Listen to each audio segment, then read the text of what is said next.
ఇంకొక కాల్ తీసుకుందామండి. శ్రావణి గారు రాజమండ్రి నుంచి లైన్ లో ఉన్నారు. అమ్మ ప్రైజ్ దలాడమ్మా. శ్రావణి గారు ప్రైజ్ దలాడమ్మా. అమ్మ అడగండి, ప్రకాష్ గారిని అడగండి. ప్రకాష్ గారిని అడగండి. అమ్మా చెప్పండి. మీ టీవీ వాల్యూమ్ తగ్గించండి అమ్మా. అమ్మా హౌస్ కట్టుకున్నారు, చెప్పండి. కట్టుకుంటే అది మా హస్బెండ్ కట్టారండి. కట్టుకుంటే అది వాస్తు బాగాలేదని ఎందుకండి? వాస్తు లేదండి, వాస్తు లేదు లేదు లేదు. వాస్తు బాగలేదని ఎవరైనా అడిగితే ఎందుకు బాగలేదో వాళ్ళనే అడగండి. వాస్తు వాక్యానికి వ్యతిరేకమైనది, వాస్తు సైన్స్ కి వ్యతిరేకమైనది, వాస్తు కామన్ సెన్స్ కి వ్యతిరేకమైనది, వాస్తు ఒక అబద్ధము. కాబట్టి వాస్తు బాగలేదని ఎవరైనా అంటే అది కేవలం భ్రమ భ్రాంతి మాత్రమే. ఆ అబద్ధాలను మీరు దయచేసి నమ్మకండి. థ్యాంక్ యూ అండి. ఇంకో ప్రశ్నలోకి వెళ్దామండి. యెరూషలేము మందిరం కట్టించేటప్పుడు సుత్తి శబ్దం కానీ ఎలాంటి శబ్దాలు కానీ అందులో వినపడలేదు అని చెప్పి చెప్తా ఉన్నారు. దానికి వాస్తుకి ఏదైనా సంబంధం ఉందా? అదండి, ఎట్టి పరిస్థితిలో లేదు. ఎందుకంటే మనం ఆ వర్ణనంతా మనం చూసినప్పుడు విండ్ ఇటు నుంచి రావాలి, తలుపులు ఇటువైపు ఉండాలి అని డెఫినెట్ గా తలుపులు ఎటువైపు ఉండాలనేది కన్వీనియన్స్ ని బట్టి పెట్టుకుంటాం. ఓకే. సో కానీ మనం వాక్యం చదివితే జాగ్రత్తగా తలుపులు ఇటువైపు పెట్టడానికి కారణం ఏంటంటే అటు పక్కన ఆ దిక్పాలకుడు ఉంటాడని చెప్పలేదు వాక్యంలో. లేకపోతే తలుపులు ఇటువైపు పెట్టకపోతే పలానా అరిష్టం జరుగుతుందని బైబిల్లో ఎటువంటి మూఢనమ్మకాలని ప్రేరేపించేటట్టుగా ఒక్క వచనం కూడా లేదు. ఓకే. ఎందుకంటే కొలతల విషయంలో ఎందుకంటే కొలతల విషయంలో కూడా, కొలతల విషయం అంటే డెఫినెట్ గా ఇంజనీరింగ్ ఉంటుంది కాబట్టి కొలతలు డెఫినెట్ గా ఉంటాయి. ఎక్కడైతే కట్టడం ఉంటుందో అక్కడ కొలతలు డెఫినెట్ గా ఉంటాయి. చొక్కా గుట్టించుకోవాలంటేనే కొలతలు ఉంటాయి. చాలా సింపుల్ విషయం. గాజు తొడుక్కోవాలంటే కొలతలు ఉంటాయి, ఉంగరం చేయించుకోవాలంటే కొలతలు ఉంటాయి. సో కొలతలు లేనిది ఎక్కడ? కొలతలు ప్రతి చోట ఉంటాయి. అయితే దేవాలయం కట్టేటప్పుడు ఒక మాట మనం జ్ఞాపకం చేసుకోవాలి. ఏమిటంటే ఆకాశము నీ సింహాసనము, భూమి నీ పాదపీఠము. నీకెలా దేవాలయం కట్టాలి అనే ప్రశ్న ఎవరికి వచ్చింది? సొలొమోనుకి వచ్చింది. కానీ సొలొమోనుకి ఈ ప్రశ్న రాలా. ఏ దిక్కున కట్టాలి నీకు దేవాలయం, ఏ దిక్కున ముఖద్వారం పెట్టాలి, ఈ ప్రశ్నలు అడగల సొలొమోను. కానీ సొలొమోనుకి దేవాలయం కడుతున్నప్పటికీ కూడా ఆ దేవాలయానికి దేవుడు పరిమితుడు అని సొలొమోను అనుకోలేదు. రైట్. ఓకే. ఆ దేవాలయానికి అతీతుడాయన అని సొలొమోను నమ్మాడు. పౌలు కూడా అదే మాట చెప్తాడు, దేవుడు హస్తకృతములైన ఆలయములలో నివసింపడు. ఈరోజు మీరు వేరే మతంలోకి వెళ్తే అమావాస్య రోజు దేవాలయం మూసేస్తారు. దేవాలయానికి కూడా వాస్తు దోషం ఉంటుంది. అసలు యాక్చువల్గా వాస్తు శాస్త్రము మొదట దేవాలయాలకే ఉంది, తర్వాత అంతఃపురాలకు వచ్చింది, ఇప్పుడు సామాన్యుడి దగ్గరికి వచ్చింది, వేధిస్తుంది మనం. చూసారా? సో కాబట్టి బైబిల్లో దేవాలయానికి ఎప్పుడూ వాస్తు లేదు.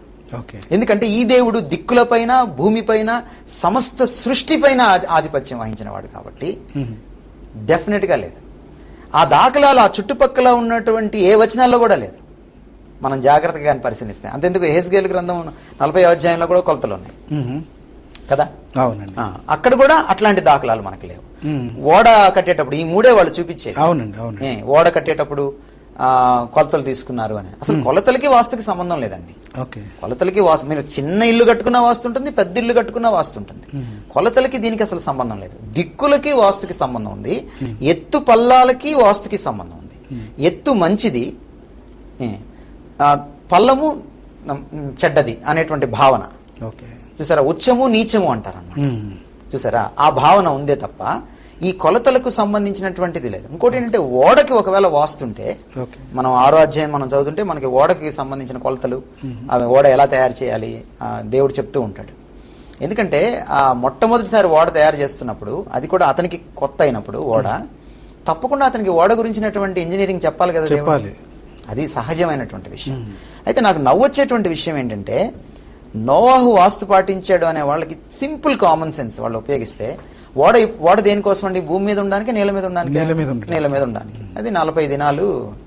ఇప్పుడు నీళ్ల మీదకి వెళ్ళిన తర్వాత ఓడకి దిక్కులు ఉంటాయా? ఉండదు. ఓడ తిరుగుతా ఉంటుంది.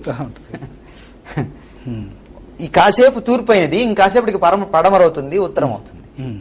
సో ఓడకి వాస్తు అప్లై చేయలేం కూడా, ఒకవేళ చేయాలని అనుకుంటే కూడా. సో కాబట్టి నోవాహు కట్టిన ఓడకి కూడా వాస్తు లేదు. ఒకవేళ వాస్తు గాని ఉండుంటే ఓడకి జలప్రలయం రాకూడదు. జలప్రలయం రాకూడదు కదా. ఎస్. అది. సో కనుక ఇవన్నీ మూఢనమ్మకాలు. మూఢనమ్మకాలు. అయితే బాధాకరమైన విషయం ఏంటంటే బెన్హర్ గారు, మన మూఢనమ్మకానికి వాక్యాన్ని పెట్టి సమర్థించుకోవడం తప్పు. చాలా పాపం. అది చాలా పాపం. ఓకే.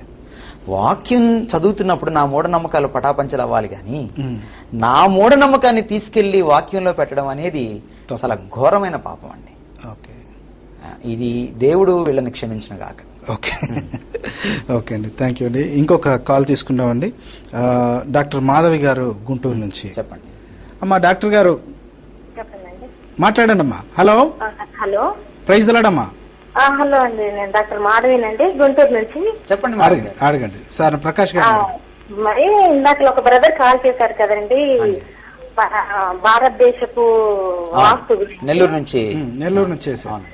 అయితే ఇప్పుడు నేనేంటంటే ఉత్తరం వైపు మామూలుగా జనరల్ గా వాస్తు ఏం చెప్తారంటే ఎత్తు ఉండకూడదు, ఓకే, దక్షిణం వైపు నీరు ఉండకూడదు అంటారు. ఇండియాకి వచ్చేసి దక్షిణం వైపు అంతా సముద్రం ఉంది, ఉత్తరం వైపు అంతా హిమాలయ పర్వతాలు అవన్నీ ఉన్నాయండి.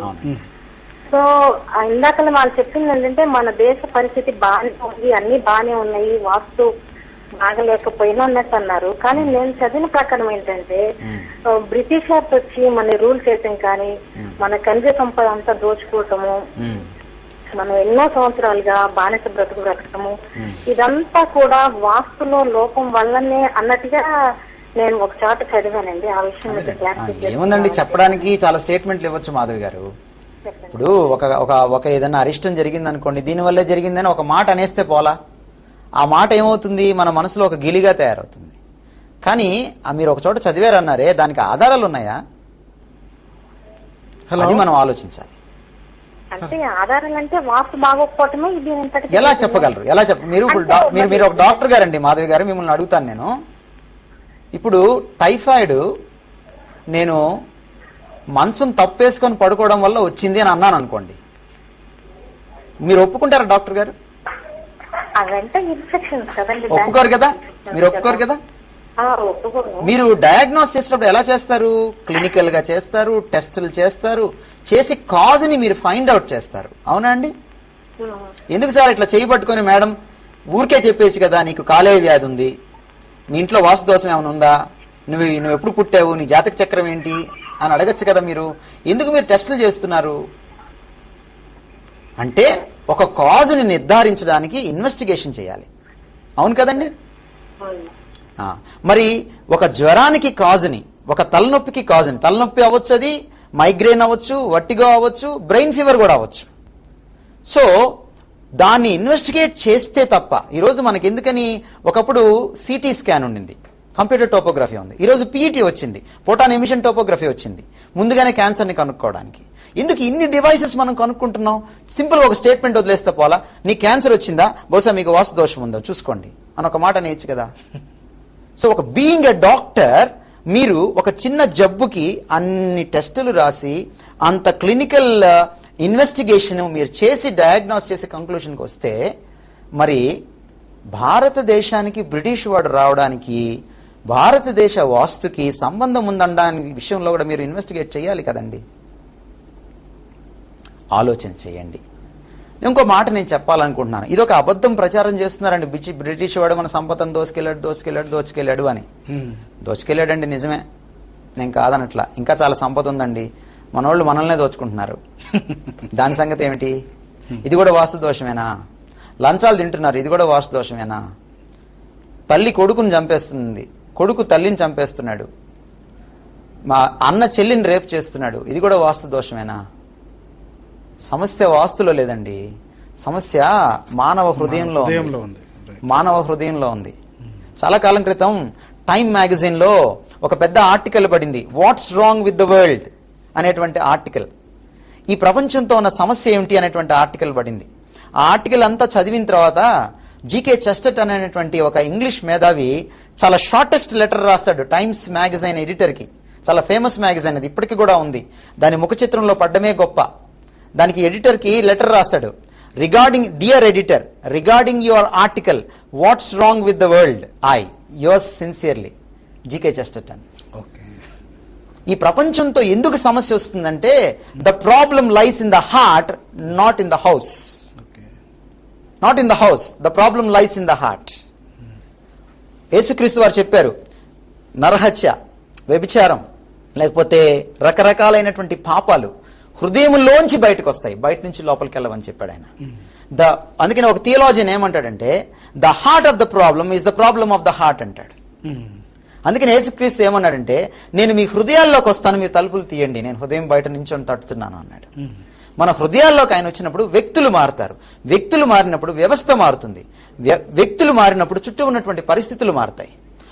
ఆ విధంగా మనం భారతదేశాన్ని పునరుద్ధరించుకోగలుగుతాం. బ్రిటిష్ వాడిని ఇంకా ఎంతకాలం తిడతామండి మనం, ఇంకా ఎంతకాలం తిడతాం?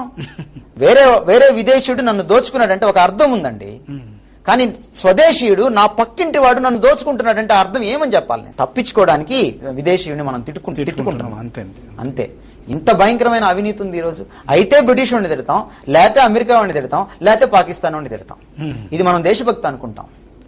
పక్కింటి సోదరుడి నాన్నగారిని తిట్టినంత మాత్రాన మా నాన్నగారిని నేను ప్రేమించినట్టు, గౌరవించినట్టు కాదండోయ్. దేశభక్తి అంటే పక్క దేశం వాడిని తిట్టడం కాదు, నా దేశస్తుల్ని ప్రేమించడం. భారతదేశం నా మాతృభూమి, భారతీయులందరూ నా సహోదరులు అని తోటి భారతీయుడిని కుల, మత, లింగ వివక్ష, ప్రాంత వివక్ష లేకుండా ప్రేమించడం. ఇది చేయమనండి ముందు భారతీయుల్ని, ఇది ముందు చేయమనండి. బైబిల్ దీనికి సూత్రీకరణ చేస్తుంది. ఆజ్ఞల్లో ప్రధానమైనవి రెండే అన్నాడు యేసుక్రీస్తు. మొదటి, దేవుడైన యెహోవాను పూర్ణతత్వంతో ప్రేమించాలి. రెండవది, నిన్ను వలె నీ పొరుగువాడిని ప్రేమించాలి. మొదటి ఆజ్ఞ దైవభక్తికి సంబంధించింది, రెండవ ఆజ్ఞ దేశభక్తికి సంబంధించింది.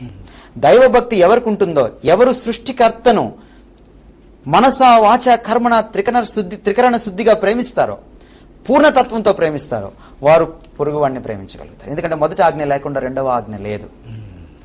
అందుకనే ఒక విదేశీ వనిత మదర్ తెరిసా భారతీయులను ప్రేమించగలిగింది, భారతరత్న తెచ్చుకోగలిగింది.